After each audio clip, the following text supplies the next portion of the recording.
आप सभी आदरणीय जनों को सादर नमस्ते।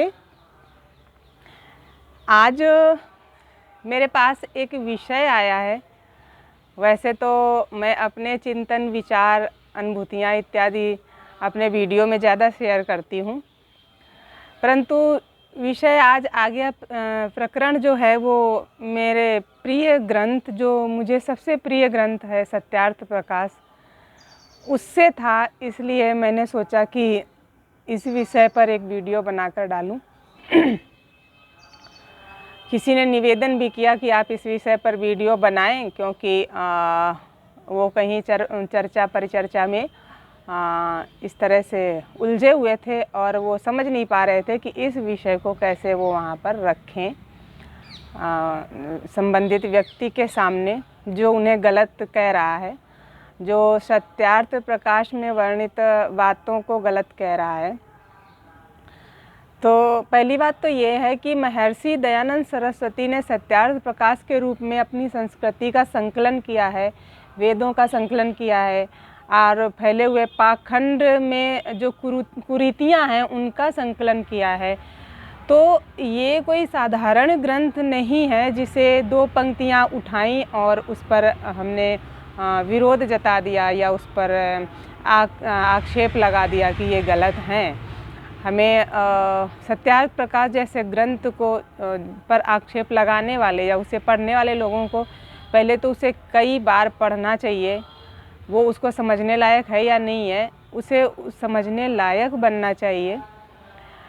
क्योंकि हमारी परेशानी ये है, विडंबना ये है कि जो लोग ऐसा कर रहे हैं वो ऐसे आर्ष ग्रंथों को, ऐसे शुद्ध ग्रंथों को एक दूषित भावना से पढ़ते हैं।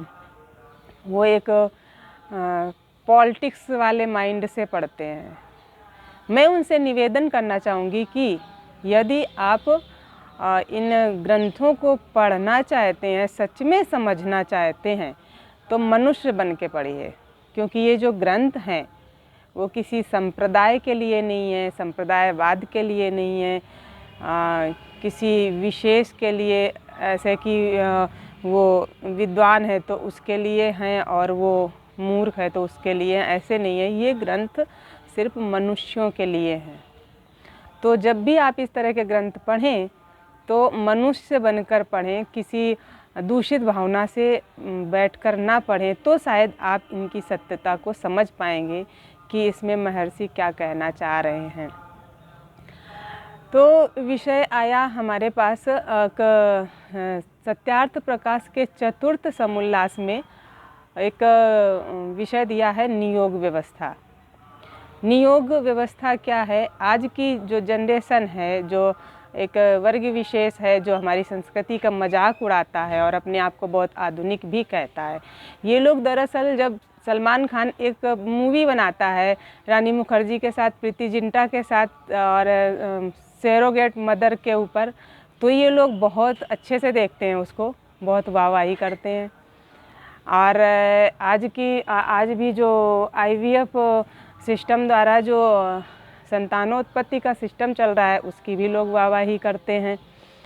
लेकिन जब हम अपनी संस्कृति की बात करते हैं, जहाँ पर बहुत सदियों पहले इस सब पर रिसर्च हो चुके हैं और एक उच्च कोटि के रिसर्च हुए हैं जिनका रिजल्ट बहुत ही उत्तम होता था, जब उसकी बात करते हैं तो लोग हमें ऐसे समझते हैं कि हम गलत कह रहे हैं। जबकि कोरोना काल ने काफ़ी साबित कर दिया। कल तक आप हमारे आयुर्वेद का भी मजाक उड़ाते थे। कुछ दशकों से या सदी से भी कह दे, आयुर्वेद जो था वो बिल्कुल एक मजाक का पात्र बन गया था। लेकिन कोरोना ने समझा दिया कि आयुर्वेद क्या है, भारतीय चिकित्सा क्या है। तो इसी तरह से आज विदेशी लोग भी हमारे ग्रंथों पर रिसर्च कर रहे हैं। लेकिन जो हमारे अपने हैं, जो अपने इस देश का अन्न खाते हैं, इस धरती पर रहते हैं, यहाँ से अपनी जीविका चलाते हैं, वही अपनी संस्कृति का मजाक उड़ाते हैं। उन्हें लज्जा आनी चाहिए। और मैं बस ये विषय रखना चाहूँगी, जो नियोग विषय दिया है स्वामी दयानंद सरस्वती ने, ये उनका अपना दिया हुआ व्यवस्था नहीं है।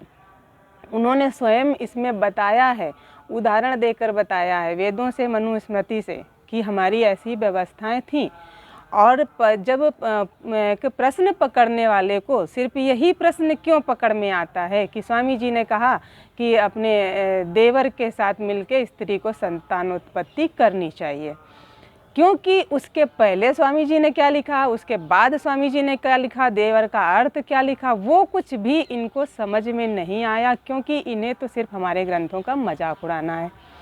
तो जी पहले तो आप अपनी संस्कृति में अगर आपको ये लग रहा है कि जो ये नियोग व्यवस्था है ये गलत है, तो अपनी संस्कृति को समझें पहले। उसमें जो विवाह संस्कार है उसमें क्या शर्तें हैं, नियोग व्यवस्था में क्या शर्तें हैं और किस स्थिति में इस व्यवस्था को महर्षि दयानंद सरस्वती ने अपने इस ग्रंथ के द्वारा बताया है कि हमारे वैदिक संस्कृति में इस तरह की व्यवस्थाएं थीं। पहले तो जो लोग इस पर उंगली उठाते हैं, क्या वो लोग या हम में से कोई भी या समाज आज किसी भी परंपरा का या किसी भी व्यवस्था का अनुसरण कर पा रहा है? हमारे विवाह संस्कार को एक बहुत ही पवित्र संस्कार माना गया है और मनुष्य के 16 संस्कार होते हैं गर्भाधान से लेकर मृत्यु पर्यंत। गर्भाधान भी एक संस्कार होता है। कितने लोग जानते हैं गर्भाधान संस्कार? कितने लोग जानते हैं विवाह संस्कार? और विवाह कैसे और किस स्थिति में होना चाहिए, किन शर्तों में होना चाहिए, कितने लोग जानते हैं? हमारे जो आज भी विद्वान हैं वो कहते हैं कि हमारी संस्कृति में विवाह विच्छेद जैसा कोई शब्द नहीं है। ये बात बिल्कुल सत्य है, लेकिन विवाह विच्छेद जैसा शब्द क्यों नहीं है, इसके पीछे जानने का किसी ने प्रयास किया? आज के समय में विवाह विच्छेद क्यों हो रहे हैं और पहले क्यों इस तरह के शब्द नहीं हैं या इस तरह के कारण नहीं होते थे? सिर्फ एक शब्द को पकड़ने से कि नियोग व्यवस्था गलत है, आप सारी चीज़ें नहीं समझ सकते। उसको बहुत सिर्फ गरम गरम रोटी खा लेने से आपको पता नहीं चल जाता कि ये जो अनाज है वो कहाँ कहाँ से कैसे कैसे बन के आता है, इसकी जड़ कहाँ है, इसका मूल कहाँ है। हमारे विवाह संस्कार के लिए जो हमारी संस्कृति कहती है, आप देखिए उसी चतुर्थ समुल्लास में स्वामी दयानंद सरस्वती ने उदाहरण देते हुए, वेदों से मनुस्मृति से उदाहरण देते हुए बताया है कि कन्या और पुरुष को किस तरह से अपने ब्रह्मचर्य का पालन करते हुए विवाह संस्कार को विवाह वैवाहिक बंधन में बंधना चाहिए। उससे पहले क्या क्या करना चाहिए, किस तरह से हमारे पद्धति में पहले जो हमारी गुरुकुलीय पद्धति थी उसमें व्यक्ति को गृहस्थ आश्रम में जाने तक उसके पहले कितना परिपक्व बना दिया जाता था, कितना विद्वान बना दिया जाता था। और यहाँ तक कहा जाता था कि हमारे जो ब्रह्मचर्य धारण है वो टूटे नहीं। ब्रह्मचर्य में सिर्फ ये नहीं है कि जो स्त्री पुरुष का समागम होता है बस उसी से टूटता है, और बहुत सारी स्थितियां आती हैं ब्रह्मचर्य में। इसे ये भी एक व्यापक शब्द है, तो उस सब से अवगत कराया जाता था जब हम गुरुकुल पद्धति में पढ़ते थे। आज भी इस विषय पर इस स्थिति को बहुत सुधार के रखते हैं गुरुकुलों में, प्रयास कर रहे हैं गुरुकुल। आज भी जो गुरुकुल कुछ हैं, लेकिन आज हमारे परिस्थितियां परिवेश इतना बदल चुका है कि आज ये संभव नहीं है। तो अभी सुबह सुबह गीता का स्वाध्याय चलता है जिसमें मैं भी भाग लेती हूँ, और आचार्य जी हैं हमारे भ्राता श्री राजन जी, तो वो बड़ी अच्छी चर्चा कर रहे थे 2-3 दिन पहले, और उन्होंने चर्चा में एक बात कही थी कि आजकल हम एक्सीडेंटल संतानें हैं। जी हाँ, बिल्कुल मैं उनकी बात से सहमत हूँ। हम सभी एक्सीडेंटल संतानें ही हैं, क्योंकि हमारे माँ बाप को भी नहीं पता गर्भाधान संस्कार, नहीं पता कि किस तरह से एक बुद्धिमान बलवान बलिष्ठ संतान की उत्पत्ति करनी है, किस तरह से उसको आगे ओज तेजधारी बनाना है। ये सारी चीज़ें नहीं पता है। ये सारी चीज़ें पहले होती थी हमारी संस्कृति में, आज तो बस हमें पता ही नहीं होता है। और जब गर्भधारण हो जाता है तब पता चलता है, या बहुत सारी ऐसी स्थितियाँ बनती हैं। तो हमारी जो लोग हमारी संस्कृति पर उंगली उठाते हैं, मजाक उड़ाते हैं, उन्हें पहले ये समझना चाहिए कि कितने कठोर नियम हैं हर चीज़ के हमारी संस्कृति में। यहाँ तक कि उसी चतुर्थ समुल्लास में स्वामी दयानंद सरस्वती बताते हैं कि स्त्री पुरुष को शारीरिक संबंध भी सिर्फ संतानोत्पत्ति के लिए ही बनाने चाहिए, और उसको भी बहुत ही प्लानिंग के साथ और बहुत ही मान सम्मान के साथ, और बहुत सारी चीज़ों को उन्होंने ध्यान में रखा है। और उसके अतिरिक्त अपनी जो भी ऊर्जा है वो सिर्फ क्या कहेंगे, समाज की और राष्ट्र की, धर्म की तरक्की में लगाना चाहिए। तो आज कितने लोग ऐसा कर पा रहे हैं? आज आप फिल्में देखकर उनकी हाँ भर लेते हैं, आप सरोगेट मदर को कहते हैं हाँ ठीक है, आप IVF सिस्टम को कहते हैं ठीक है, लेकिन नियोग व्यवस्था को कहते हैं गलत है। क्यों गलत है? क्योंकि आज हमारा समाज उन चीज़ों से दूर है, आज हमारा समाज अपनी संस्कृति से दूर है, इसलिए गलत है। तो उसको समझने, कम से कम हमारा समाज उससे दूर है तो कोई बात नहीं, लेकिन उन बातों को समझ के कम से कम उन पर लांछन तो मत लगाओ, हमारे ऋषियों पर, महर्षियों पर, जो इतने बड़े विद्वान थे, इतने बड़े साइंटिस्ट थे। तो आज के सिस्टम में जो टेस्ट ट्यूब द्वारा बच्चे पैदा किए जाते हैं, सरोगेट मदर के साथ बच्चे जो संतानें उत्पत्ति की जाती हैं, सरोगेट मदर भी कहीं से दिखा दी जाती है, एक फिल्म में दिखा दी जाती है कि वो एक नर्तकी है, वो एक नशाखोरी कर रही है, वो सिगरेट और वो सब पी रही है, उसको माँ बनने के लिए तैयार किया जाता है। नहीं, हमारी संस्कृति में ऐसा नहीं है, नियोग में भी ऐसा नहीं है, क्योंकि वहाँ पर कुछ शर्तें हैं। नियोग से जिस नियोग का वहाँ वर्णन किया गया है, उस नियोग से जब संतानें पैदा की जाती हैं तब वो संतानें अर्जुन की तरह होती हैं, भीम की तरह होती हैं, नकुल, युधिष्ठिर, सहदेव की तरह होती हैं, क्योंकि ये सारी संतानें भी नियोग व्यवस्था से ही पैदा की गई थी। क्योंकि महाराजा पांडु जो थे वो संतानोत्पत्ति के लिए स्वस्थ नहीं थे, उनके द्वारा स्वस्थ संतान या संतानी उत्पत्ति के लिए अक्षम थे वो। और ये जो व्यवस्था की गई थी इसकी भी शर्तें हैं कुछ। एक प्रश्न किया गया कि देवर के साथ संतानोत्पत्ति एक बहुत ही एक शर्मनाक बात है, ऐसा प्रश्न आया। तो वहाँ पर स्वामी जी स्पष्ट करते हैं कि देवर का अर्थ वो नहीं है जो आप समझ रहे हैं।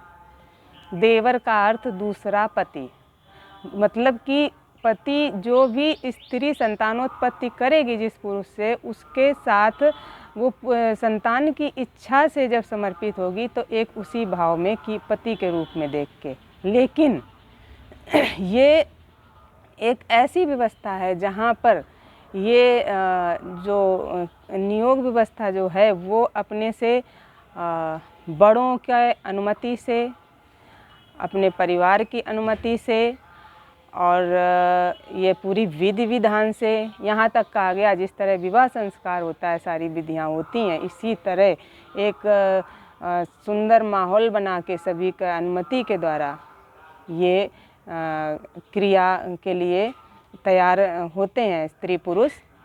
और वो भी ये जो इस तरह की संतानोत्पत्ति के लिए उन्हीं सिर्फ अपने ही योग्यता के अनुसार, अपने योग्य स्त्री हो और योग्य पुरुष हो आपस में। कहते हैं इसमें इसी समुल्लास में स्वामी दयानंद सरस्वती मनुस्मृति का उदाहरण देते हैं कि जब तक योग्य स्त्री पुरुष ना मिले, योग का मतलब गुणों में योग, शरीर में योग, और जो भी आपसी योग्यताएं हैं स्त्री पुरुष की, विचारों में योग, जब तक ना मिले, यहाँ तब हमारे यहाँ एक जाति बंधन नहीं था जिस तरह आज जाति बंधन है। योग्यता होनी चाहिए। जब तक आपस में दोनों के पूरे योग गुण ना मिले तब तक नियोग भी नहीं करना चाहिए। विवाह की तो बात छोड़िए। तो उसमें कहते हैं कि जब तक इस तरह का योग व्यक्ति ना मिले और योग महिला ना मिले तो चाहे जीवन पर्यंत अविवाहित रहें लेकिन विवाह ना करें, यहाँ तक की बात कहते हैं। जो रोगी व्यक्ति हैं वो संतानोत्पत्ति ना करें, क्योंकि इससे समाज की और कुल की हानि होती है। इस तरह रोगी संतान उत्पन्न करके समाज और कुल का कोई भी लाभ नहीं होता है। अब बात आती है कि नियोग व्यवस्था क्यों की गई है, तो कुल की उन्नति के लिए की गई है। और मानो कि कोई महिला विधवा हो जाती है और उसके पास जीने का कोई सहारा ही नहीं है, उसका पति जा चुका है और उसकी कुल की रक्षा करने के लिए भी कोई नहीं है, वहाँ ये व्यवस्था की गई है कि इस तरह से योग्य व्यक्ति के साथ वो व्यक्ति भी योग्य हो, जिस तरह महिला योग्य है उसके योग्य हो या उससे उच्च योग्य हो, उस व्यक्ति के साथ संतानोत्पत्ति की इच्छा से इस तरह के कार्य किए जाएं। और जब गर्भधारण हो जाए उसके बाद उस व्यक्ति से कोई संबंध ना रखा जाए, उससे कोई भी रिश्ता ना रखा जाए और वो संतान उस महिला की संतान कहेगी, वो महिला उसी परिवार में रहेगी, उसके पति का कुल मिलेगा, उसे वर्ण मिलेगा, उसे उसके संपत्ति का मालिक होगा, वो महिला एक सम्मानजनक जीवन जिएगी और उसके जीवन में एक जीने का उद्देश्य मिल जाएगा। तो इसमें अब ये हुआ, आज के समय में तो ऐसा नहीं हो सकता। आज के समय में ऐसा हो तो उसे मार के निकाल देंगे, वो कहीं भी भटके जाके। तो हमारी जो पहले की व्यवस्थाएं थी वो ज़्यादा मजबूत थी या अब ज़्यादा मजबूत है। इसी तरह पुरुष के बारे में कहा गया है कि पुरुष भी यदि उसकी पत्नी मर जाती है और अपने कुल को उन्नति चाहता है तो वो इसी तरह के नियोग द्वारा पुत्र की प्राप्ति करे। और यहाँ पर जिस स्त्री के साथ वो पुत्र की प्राप्ति करेगा, उस स्त्री को उस पुत्र का लालन पालन करने के बाद जब वो 2.5-3 वर्ष का हो जाएगा तब वो सम्मानपूर्वक उस पुत्र को उस व्यक्ति को सौंप दे और फिर सारे संबंध ख़त्म कर ले उससे। वो संबंध यहाँ पर सिर्फ ये एक संसार को चलाने के लिए, कुल को चलाने के लिए, अपने क्या बोले धर्म को आगे बढ़ाने के लिए, राष्ट्र की रक्षा के लिए इत्यादि अच्छे अच्छे उद्देश्यों के लिए संतानोत्पत्ति के उद्देश्य बताए गए हैं, ना कि निजी स्वार्थ के लिए या मोह में बंधने के लिए। अब व्यक्ति ऐसा करेगा क्यों? तो इसलिए ऐसा तब कर पाएगा वो जब इन कार्यों से पहले वो पूरी तरह शिक्षित होगा, वो पूरी तरह समझदार होगा और वो शिक्षा उस समय उस समझदारी तक उन्हें पहुंचाया जाता था, उतना परिपक्व उन्हें उस शिक्षा के द्वारा पहले बनाया जाता था, उचित शिक्षा देकर।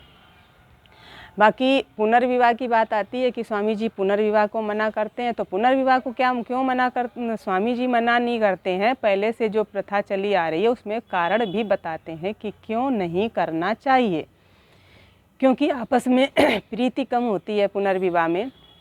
क्योंकि स्त्री हो या पुरुष वो पहले से किसी के साथ विवाह कर चुके होते हैं तो आपस में उतना प्रेम नहीं रह पाता है और मनमुटाव के ज़्यादा क्या बोलेंगे अवसर दिखाई देते हैं उसमें। यहाँ तक भी है कि एक दूसरे का सामान या जो भी प्रॉपर्टी भी हथियाने का चक्कर रखेंगे, या फिर अगर कोई स्त्री भी है पहले पति से 1-2 बच्चे हैं उसको और वो पुनर्विवाह करती है तो भी उसको आज भी समाज में देखा जाता है कि उसको अच्छी नज़र से नहीं देखा जाता है। उसको यही कहा जाता है कि वो तो पहले पति के 2 बच्चे हैं, मतलब वो पहले पति के ही 2 बच्चे रहते हैं, इस पति से 2 बच्चे हैं, तो वो जो पहले वाले बच्चे हैं उनको इनके इस पिता का कुल वर्ण कुछ नहीं मिलता है और वो पहले के ही कहे जाते हैं। तो इसलिए वो स्त्री भी कहीं ना कहीं पूरा जीवन इस अपमान को झेलती रहती है। तो इस अपमान से बचने के लिए भी स्त्री को तो कहीं अपमानित किया ही नहीं गया है, उसको इस अपमान से भी बचने के लिए कि भाई संतानोत्पत्ति का भी अधिकार है उसको और वहाँ रहने का भी अधिकार है उसको, उस कुल को धारण करने का, पुत्र को धारण कराने का भी अधिकार है उसको, सारे अधिकार उसे दिए गए हैं। और इस तरह से ये भी उसमें कठोरता से नियम है कि ये कार्य सिर्फ संतानों उत्पत्ति के लिए ही किया जाना है, इसके अतिरिक्त किसी उद्देश्य के लिए नहीं किया जाना है। उसके बाद बड़े ही स्वेच्छा से दोनों को अलग हो जाना है। तो इसमें कहाँ पर ऐसा कर दिया है स्वामी दयानंद सरस्वती ने, जो लोग इस तरह से इसमें आक्षेप लगाते हैं। आज के आक्षेप आपको अच्छे लगते हैं, आज आप सरोगेट मदर पर मूवी देखने में नहीं हिचकिचाते हैं, IVF वाले सिस्टम में जाने में नहीं हिचकिचाते हैं, लेकिन जो हमारी संस्कृति ऐसे ही वहाँ पर ऐसे ही इस सिस्टम से बच्चे नहीं जन्मे जाते थे, ना इस टेस्ट ट्यूब के माध्यम से, ना ही सरोगेट के माध्यम से। उनमें एक बड़ा ही रक्षण होता था, वीर का संरक्षण होता था, रज का संरक्षण होता था, और बहुत दिनों तक इसकी प्लानिंग की जाती थी। और जब इस तरह से संतानें पैदा की जाती थीं तो उसका उदाहरण है 5 पांडव, जो अकेले ही लाखों की सेना पर भारी होते थे। तो हमारी वो संस्कृति ज़्यादा मजबूत थी या आधुनिक टेक्निक ज़्यादा मजबूत है? कृपया ये बताने का प्रयास करें और अपने ही ऋषियों मुनियों पर इस तरह का आक्षेप ना लगाएं, क्योंकि उनको समझना आपके बस की बात नहीं है। आपने कुछ पढ़ा है नहीं, आप किसी ग्रंथ को समझना नहीं चाहते हैं, आप किसी ऋषि को समझना नहीं चाहते हैं, आपने सत्यार्थ प्रकाश बारीकी से एक बार भी पढ़ी नहीं है, और कोई पंक्ति उठाकर बस चले आते हैं और शोर मचाने लगते हैं। कम से कम आप 5 बार 10 बार सत्यार्थ प्रकाश पढ़िए बारीकी से, और मनुष्य बनकर पढ़िए, मनुष्य बनकर बैठिए, सत्य की खोज कीजिए, सत्य को पढ़िए, किसी कलुषित भाव से पढ़कर फिर प्रश्न मत करिए। और जिनसे ऐसे लोग प्रश्न करते हैं उनसे भी निवेदन है कि आवश्यक नहीं आप उनके हर प्रश्न का उत्तर दें, आपको आवश्यक लगता है तो उत्तर दें, अपना अनावश्यक समय बर्बाद ना करें। बस आज इतना ही मैं कहना चाहूँगी, और साथ ही एक निवेदन करना चाहूँगी कि आप लोग मेरे चैनल को थोड़ा सब्सक्राइब और लाइक भी देते रहें, जिससे चैनल थोड़ा आगे बढ़े, क्योंकि अब हर जगह अपनी अपनी चीज़ का महत्व होता है, और यूट्यूब चैनल पर सब्सक्राइबर्स का, लाइक्स का, व्यूज का बहुत महत्व होता है। बस आप लोगों को पुनः सादर नमस्ते, धन्यवाद, जय श्री राम।